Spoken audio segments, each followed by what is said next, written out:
because that goal will serve to organize and measure the best of our energies and skills, because that challenge is one that we're willing to accept.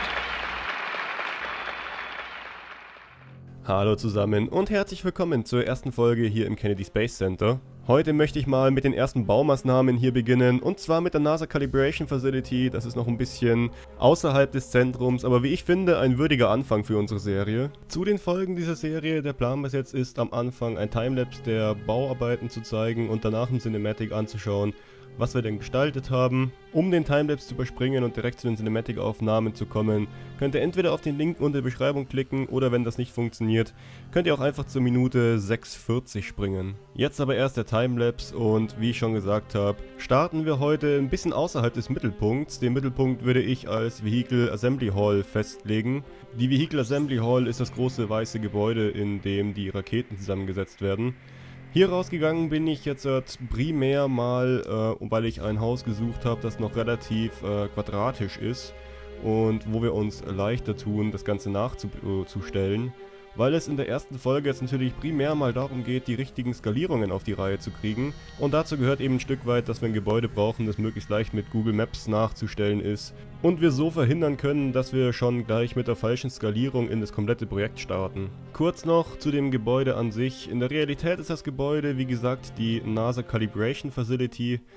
Wie der Name das schon sagt, sind sie wohl zum Großteil zum Kalibrieren von Instrumenten für NASA-Fluggeräte zuständig. Ich denke nicht, dass das hier alles ist, was zu diesem Bereich der NASA gehört. Sollte aber auf jeden Fall ein Büro oder eine Abteilung davon sein. Was Informationen über so Gebäude angeht, hält sich die NASA eher in Grenzen. Da denke ich mal, ist auch ein Großteil einfach nicht für die Öffentlichkeit bestimmt. Ich versuche auch immer da so ein bisschen was für euch rauszufinden. Mal ist es mehr, mal ist es weniger.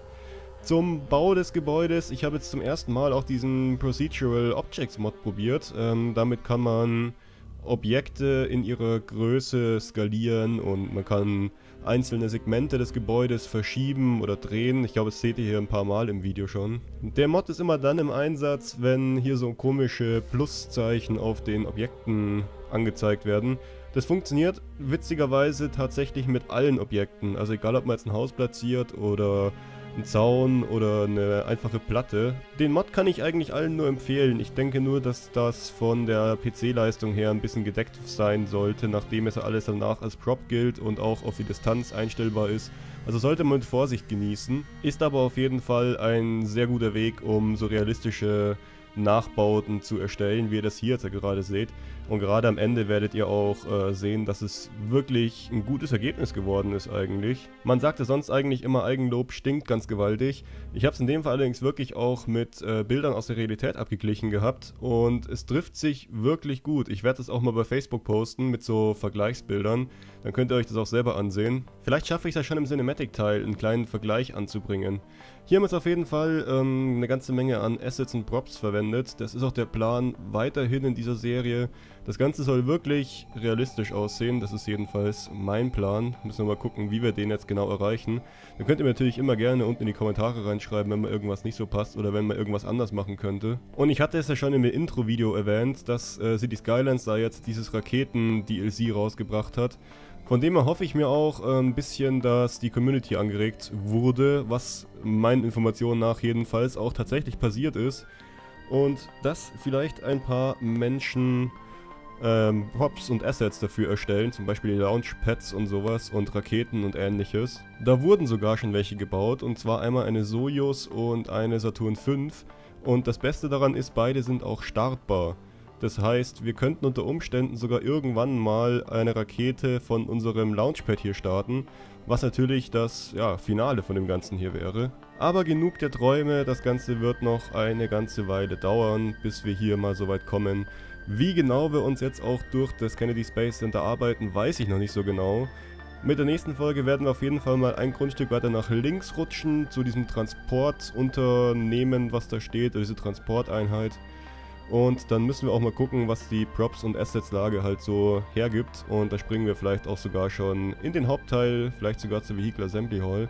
Aber das ist alles noch ein bisschen vage, da müssen wir halt wirklich gucken, was da jetzt in der Zukunft so rauskommt. Ich auf jeden Fall freue mich auf alles Weitere. Der erste Schritt ist mit der Folge jetzt, denke ich, getan.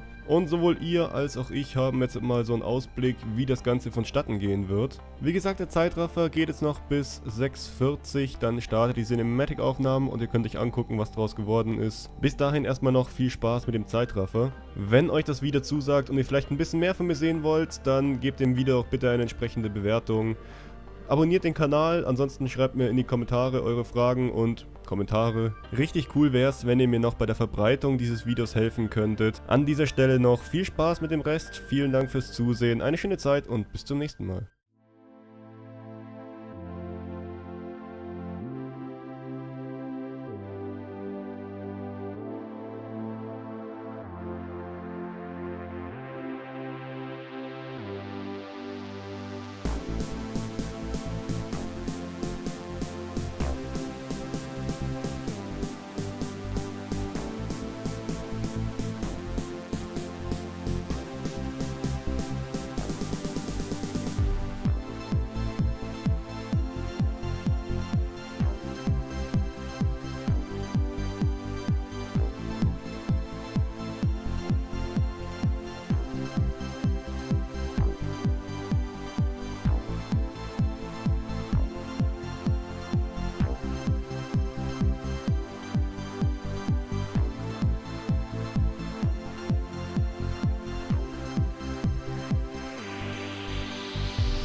Das war sie, die erste Folge hier im Kennedy Space Center. Vielen Dank fürs Zusehen. Wenn ich euer Interesse wecken konnte, könnt ihr den Kanal unten links abonnieren. Oben links findet ihr eine Playlist mit allen Videos zum Kennedy Space Center. Das Video oben rechts lasse ich YouTube für euch aussuchen. Und unten rechts findet ihr die Playlist zu meiner anderen City Skylines Serie in dem Projekt München. Tschüss, macht's gut und bis zum nächsten Mal.